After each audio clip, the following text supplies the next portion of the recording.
दोस्तों, आज का टॉपिक है मास्टर्स मेथड।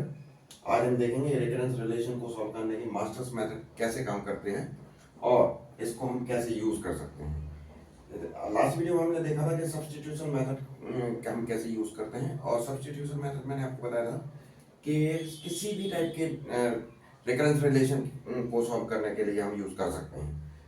आज हम देखेंगे मास्टर्स मेथड। जो सब्स्टिट्यूशन मेथड है वो थोड़ा स्लो होती है और ये थोड़ा सा कॉम्प्लेक्स है, लेकिन आज हम जो मेथड डिस्कस करने वाले हैं मास्टर्स मेथड, ये काफ़ी इजी मेथड है और ये बहुत फास्ट मेथड है, क्योंकि इसमें हमें केवल कंडीशंस चेक करनी है और उसके अकॉर्डिंग हम डायरेक्ट सॉल्यूशन लिख सकते हैं।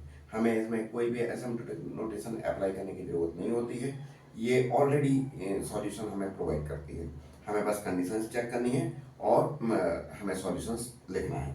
तो लेकिन इसका एक लिमिटेशन है कि ये केवल किसी पर्टिकुलर टाइप के रिकरेंस रिलेशन पे ही काम करती है।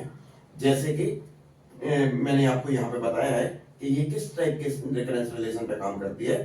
तो T N equal to A into T N by B plus N to the power के log of N power P.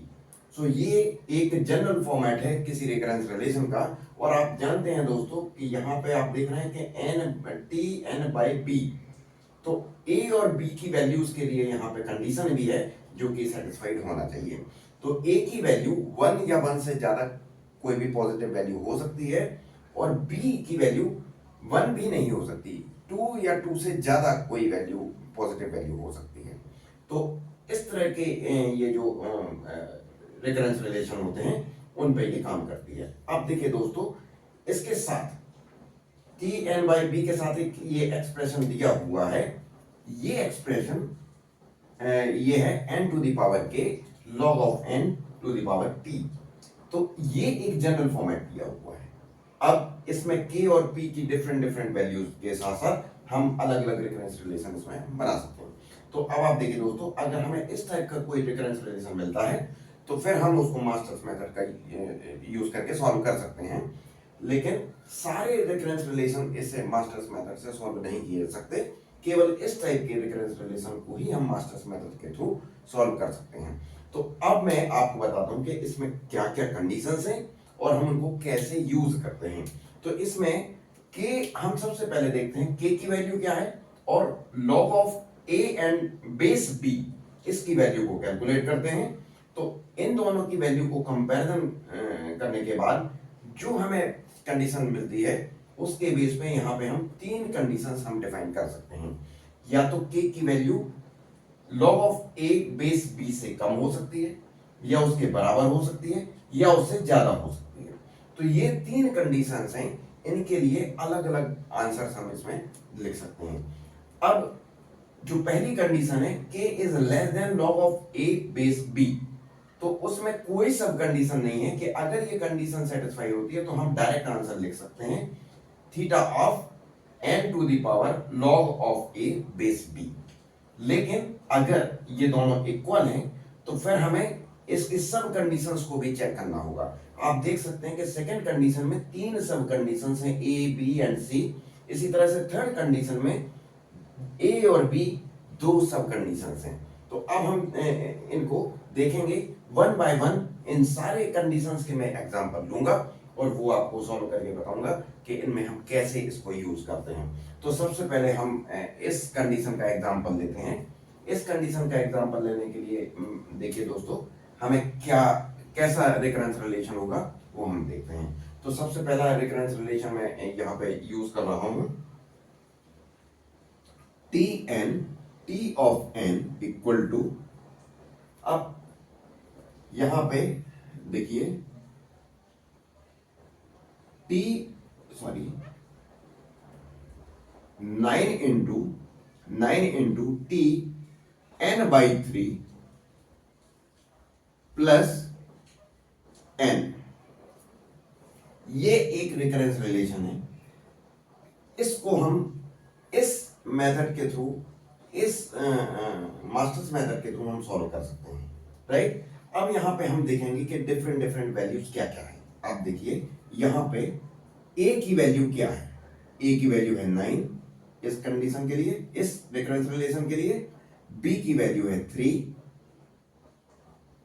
सी की सॉरी के की वैल्यू है 1, N to the power N है तो हम इसको एन टू द पावर 1 लिख सकते हैं, तो एन टू द पावर के है, इसका मतलब के की वैल्यू 1 है, और log ऑफ n का कोई टर्म यहां पे नहीं है, तो log of n to the power p, इसका मतलब p की वैल्यू क्या है, 0 है, p की वैल्यू 0 है। तो अब आप देख सकते हैं ये चारों वैल्यूज हमारे पास हैं।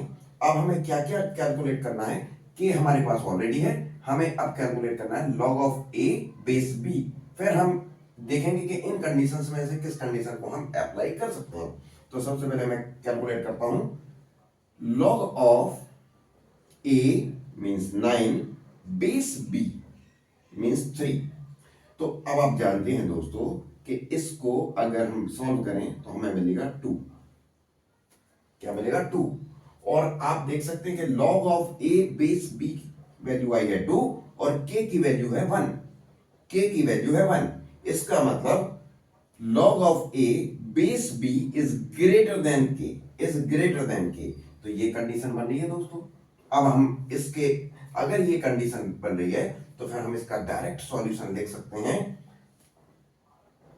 Theta of n to the power log a base b, log a base b की वैल्यू क्या है 2, तो हम लिख सकते हैं theta of n square. So ये हो गया दोस्तों इसका सॉल्यूशन।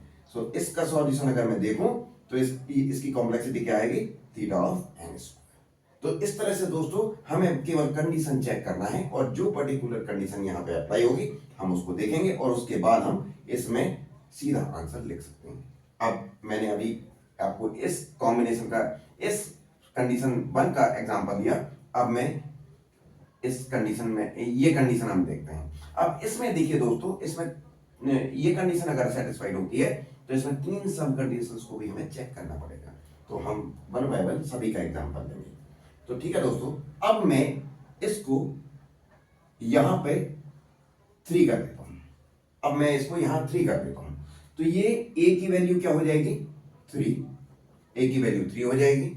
अब इसको अगर मैं देखूं तो log of a base b क्या हो जाएगा, ये 3 बेस b 3 है तो ये क्या हो जाएगा 1, और k की वैल्यू यहां पे 1 है ही। तो अब आप देख सकते हैं कि k और log a बेस b दोनों इक्वल हैं, k और log a बेस b दोनों इक्वल हैं, इसका मतलब हम इस कंडीशन में आ गए। अब अगर इस कंडीशन में आ गए हैं तो फिर हमें यहां पे इनमें से कौन सी सब कंडीशन यहां आ रही है हमें वो देखना पड़ेगा। तो अब आप देखिए कि यहां पे p की वैल्यू क्या है 0 है, p की वैल्यू क्या है 0 है, तो हमें देखना है पहली सब कंडीशन क्या है, if p is greater than -1, p is greater than -1 then 0 is greater than -1, इसका मतलब हम पहली सब कंडीशन में आ गए, हम पहली सब कंडीशन में आ गए। और अगर पहली सब कंडीशन में आते हैं तो हम इसका आंसर क्या लिख सकते हैं दोस्तों, n to the power k, यहां k की वैल्यू 1 है, मतलब n to the power k, n to the power 1 मतलब n, और p की वैल्यू यहां 0 है, log n to the power p plus 1, तो p प्लस 1 हो जाएगा दोस्तों 1, तो 0 प्लस 1 हो जाएगा 1, तो हम इसको लिख सकते हैं n log of n to the power p plus 1 means 1। So हम इसको log of n to the power 1 को हम log n लिख सकते हैं, तो आप देख सकते हैं कि इसकी कॉम्प्लेक्सिटी क्या हो जाएगी n log n, इसकी कॉम्प्लेक्सिटी क्या हो जाएगी n log n। क्लियर है दोस्तों, इस तरह से अब बेस b यहां पे आप लिख सकते हैं, तो इस तरह से भी आप कर सकते हैं। तो ये एक कॉम्प्लेक्सिटी वैल्यू आपने यहां पे कैलकुलेट किया, ठीक है। अब हम इसको आगे अप्लाई करते हैं।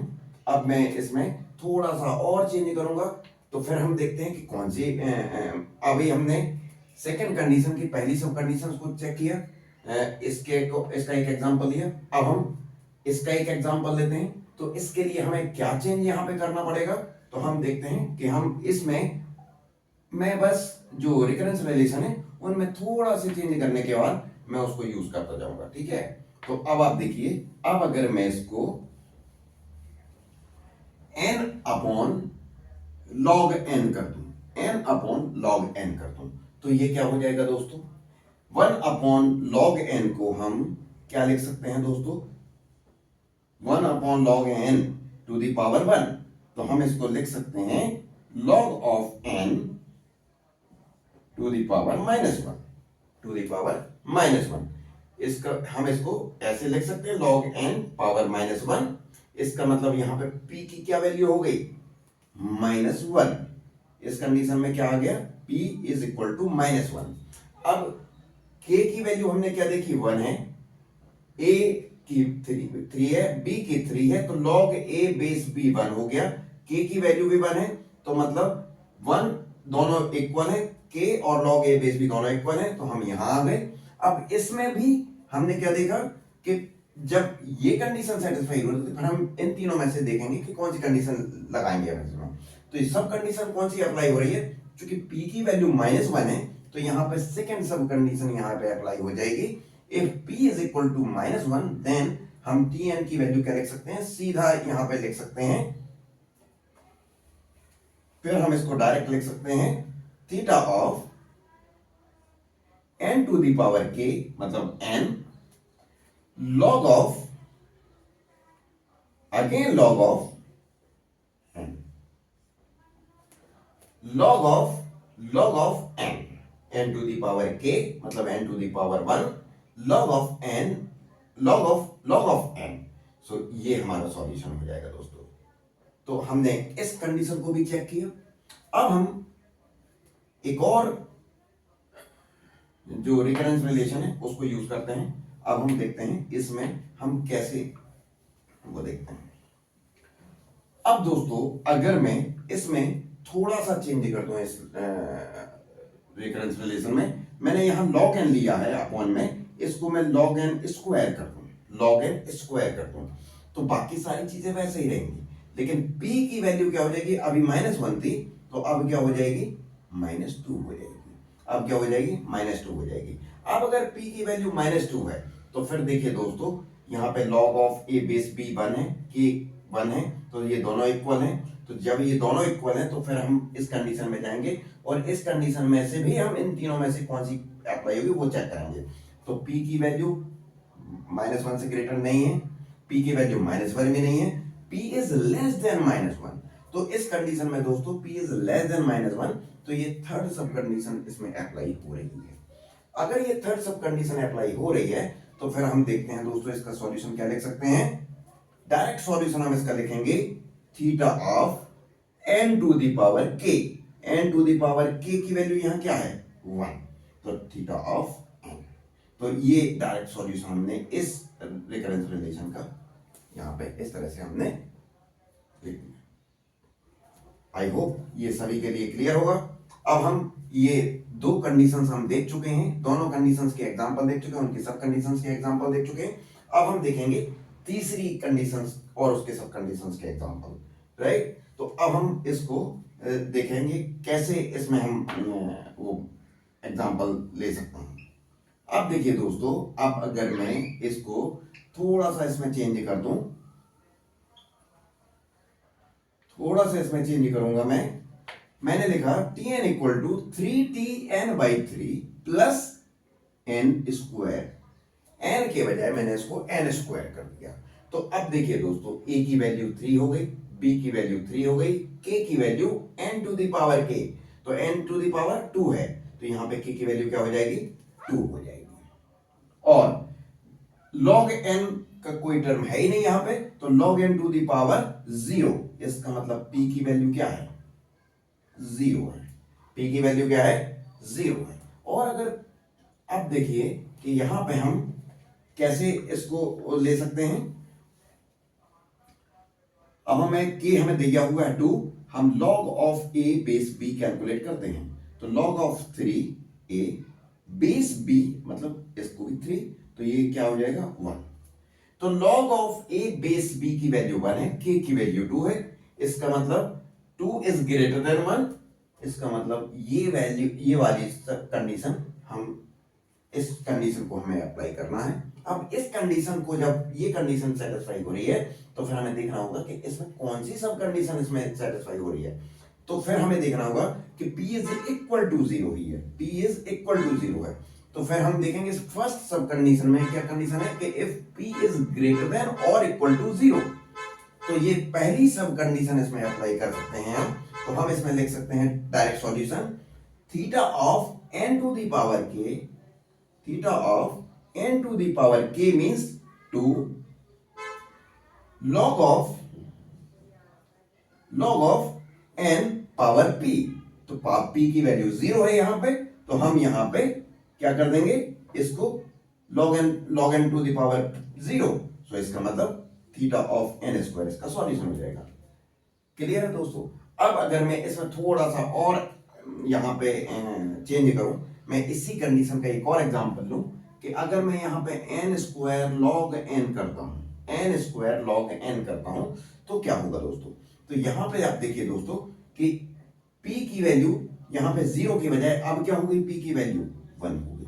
अब p की वैल्यू 1 है तो फिर हम यहां पे इसके अकॉर्डिंग हम इसका सॉल्यूशन क्या लिख सकते हैं, थीटा, ये अभी भी उसी कंडीशन, उसी सब कंडीशन में जाएगा, p इज ग्रेटर देन और इक्वल टू 0, तो 1 इज ग्रेटर देन 0, तो हम यही कंडीशन अप्लाई करेंगे। लेकिन सॉल्यूशन इसमें डिफरेंट हो जाएगा, n to the power k मतलब n to the power 2 into log of n power p, log of n power 1, तो इसका सॉल्यूशन आ जाएगा theta of n square log n।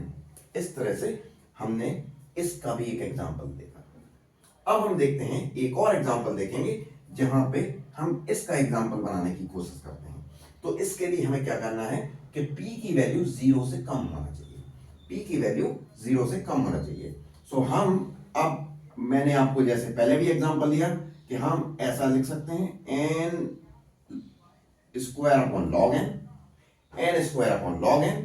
तो अब आप देखिए दोस्तों, इसमें अगर मैंने ऐसा किया तो 1 अपॉन log n को मैं लिख सकता हूं log n to the power -1, log n to the power -1। और अगर मैं ऐसा लिखूंगा तो इस केस में p की वैल्यू हो जाएगी -1, p की वैल्यू हो जाएगी -1। और अगर मैं इसको कैलकुलेट करता हूं log a बेस b, तो log 3 बेस 3, ये हो जाएगा 1, k की वैल्यू ऑलरेडी गिवन है 2, तो 2 इज ग्रेटर देन 1, इसका मतलब हम इस कंडीशन में आ गए। अब इनमें से भी कौन सी सब कंडीशन लगेगी, तो p की वैल्यू क्या है -1, तो p, if p is greater than और इक्वल टू 0, तो ये कंडीशन सेटिस्फाई नहीं हो रही। If p is less then 0, yes, -1 is less then 0, तो ये वाली कंडीशन सेटिस्फाई हो रही है। तो हम इसके अकॉर्डिंग हम इसका डायरेक्ट सॉल्यूशन लिख सकते हैं, क्या, theta of n to the power k, इसका मतलब थीटा ऑफ n स्क्वायर, इसका हम डायरेक्ट सॉल्यूशन इस तरह से लिख सकते हैं। तो दोस्तों देखिए, आपने, मैंने सारे कंडीशन और सब कंडीशन का एक एक एग्जांपल यहाँ पे दिया है। अब मैं कुछ और एग्जांपल ऐसे लूंगा जो जनरली हम पूछे जाते हैं और उसको हम कैसे सॉल्व करेंगे वो मैं आपको बताता हूँ। तो ये मैं इसको थोड़ा सा इसमें चेंज करूंगा। अब मैं देखिए, जो रिकरेंस रिलेशन है उसमें चेंज करने के बाद उसको हम फिर एक बार डिस्कस करते हैं।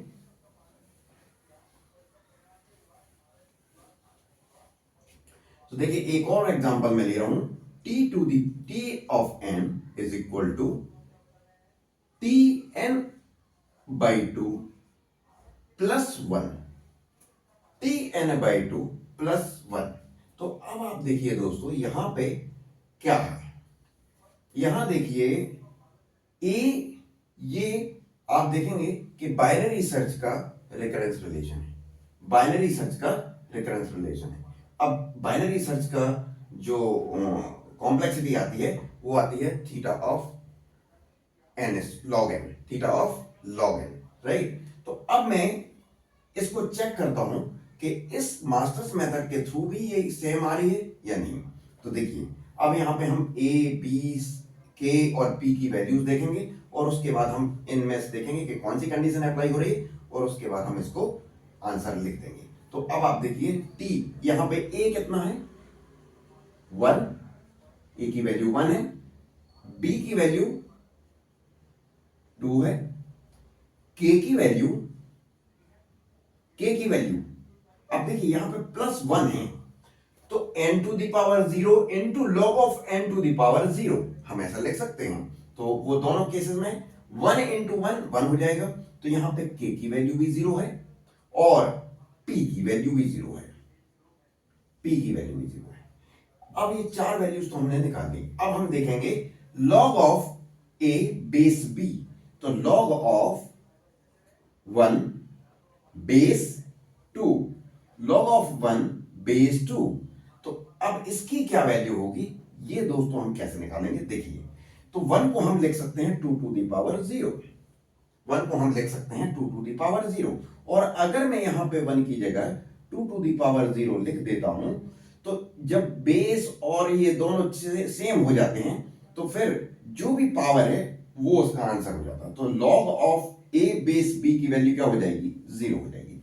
और अगर ये दोनों ये 0 है और k भी 0 है, तो हम किस कंडीशन में आ गए, दोनों इक्वल हैं, तो फिर हम इस कंडीशन में आ गए। अब अगर इस कंडीशन में आए हैं तो फिर इनमें से कौन सी सब कंडीशन इस पे अप्लाई हो रही है, तो फिर हम देखेंगे। तो p की वैल्यू 0 है, तो पहली सब कंडीशन अगर मैं देखूं कि if p is greater than -1, तो 0 इज ग्रेटर देन -1, तो मतलब p पहली सब कंडीशन में आ गए। और अगर पहली सब कंडीशन में आते हैं तो हम इसका डायरेक्ट सॉल्यूशन क्या लिख सकते हैं, तो देखिए यहां पे मैं लिख सकता हूं theta of n to the power k, मतलब n to the power 0 into log of p+1, log of n power p+1, तो 0 + 1 मतलब log n की पावर 1 और n की पावर 0, तो हम इसको लिख सकते हैं n टू द पावर 0 में 1, तो इसको हम लिख सकते हैं थीटा ऑफ log n। तो देखिए दोस्तों, मैंने आपको बताया था कि ये बाइनरी सर्च का रिकरेंस रिलेशन है, और बाइनरी सर्च की complexity order of log n होती है। तो आप देखिए मास्टर्स मेथड के थ्रू भी हमने जो सारी कंडीशंस हैं उसको चेक करने के बाद हमने देखा कि थीटा ऑफ log n आ रही है। इसका मतलब ये जो कैलकुलेट किया है मास्टर्स मेथड के थ्रू हमने, ये सही है। तो आई होप दोस्तों ये आपको क्लियर हो गया होगा। अब मैं कुछ ऐसे एग्जांपल लूंगा रिकरेंस रिलेशन के जो मास्टर्स मेथड के थ्रू सॉल्व नहीं किए जा सकते। तो अब मैं उसके लिए मैं यहाँ पे आपको कुछ एग्जांपल्स बता रहा हूँ। अब यहाँ पे देखिए दोस्तों, यहाँ पे Tn-1 + 1, अगर मैं इस एग्जांपल को लूं तो ये मास्टर्स मेथड के थ्रू सॉल्व नहीं किया जा सकता। क्यों? क्योंकि यहाँ पे n/b की वैल्यू क्या होनी चाहिए, 1 से ज्यादा होना चाहिए, और यहाँ पे b की वैल्यू क्या है, 1। इसी तरह से अगर मैं इसको यहां इसको मैं ऐसा लिख दूं n, तो ये अगेन सेम कंडीशन आएगी, ये भी सॉल्व नहीं किया जा सकता, राइट। तो इसको सॉल्व करने के लिए हम सब्स्टिट्यूशन मेथड यूज कर सकते हैं, लेकिन हम मास्टर्स मेथड का यूज नहीं कर सकते। तो ऐसे सारे रिकरेंस रिलेशन जो कि इस फॉर्मेट में नहीं है, हम उनको मास्टर्स मेथड के थ्रू सॉल्व नहीं कर सकते। आई होप ये आपको समझ में आ गया होगा। अगर आपको कोई इसमें क्वेश्चन है, कोई डाउट है, तो आप मुझे कमेंट्स में डाल सकते हैं, मैं उनको रिप्लाई करूंगा। Thank you so much.